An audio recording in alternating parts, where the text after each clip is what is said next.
Hello, my name is Alessandra Villalobos Alvide, and this is my final presentation of the key activity. Introduction. Well, the subject of study in this practice is the pendulum. And the objective is to obtain the time it takes for a pendulum to be in its original position through different string lengths. To prove our hypothesis, which is the following, the less the string measures, the less time it would take for the pendulum to arrive to its original place. And to prove this, I analyzed the pendulum theory and I compared the experimental measurements with the theoretical ones. This is the theoretical framework. The definition of a pendulum is a body suspended from a fixed point so that it can swing back and forth under the influence of gravity. Here is the formula for the period. And Galileo Galilei was the first person to realize the phenomenon of the pendulum. Methodology. Here are the variables used for the experiment. The independent variable was the length of the pendulum.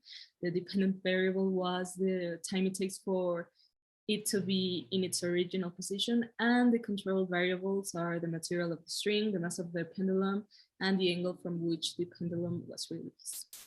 And the experimental design consisted of a string and a pendulum, and it was attached to the string and a post-it that marked the original position of the pendulum and the angle from which it was located.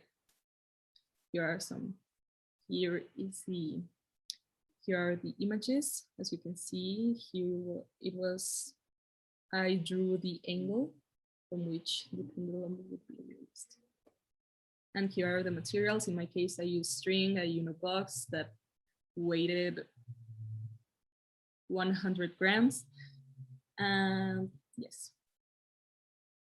the angle was 45 degrees and the different string lengths were from 0.30 meters to 0.40 meters. And there was a 1 centimeter difference between each of those lengths. And here are the results.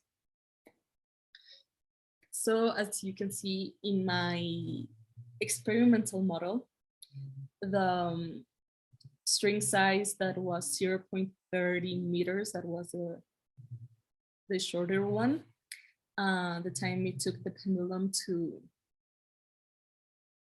arrive to its original position after being released, it was 1 second 41.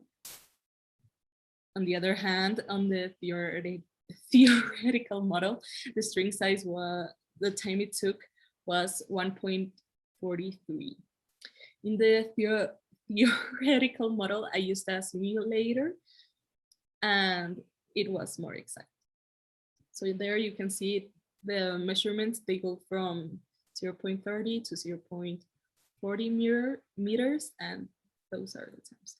Oh, and for the experimental model, I took 3 times and then averaged them so I could have a more consistent result. Here are the graphs. And as you can see, here are all the lines go like this, so we can see that it's consistent. There aren't many inconsistencies or discrepancies whatsoever. And here is a comparison between the theoretical model and the experimental model. As you can see, you can't even see the lines of the theoretical model. Well, here they are, but they are almost a perfect match. So in conclusion, because of the results of the experimental model, it was concluded that the hypothesis was right. The longer the string of the pendulum, the more time it would take for it to get back to its original position. Therefore, the hypothesis is right. And the objectives were met.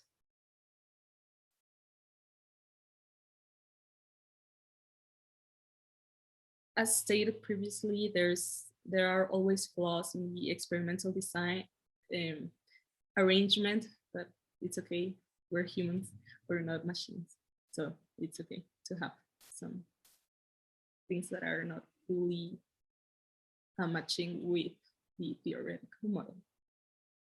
But it is still evident that the shorter the length of the pendulum, the least amount of time it will take for it to get back to its original position. And in conclusion, how can I improve this experiment? Choose a space where the pendulum won't hit other areas, because since I put it in a table, the pendulum sometimes when I dropped it, it would hit with the pata of the mesa. And here are the references. Thank you for your attention.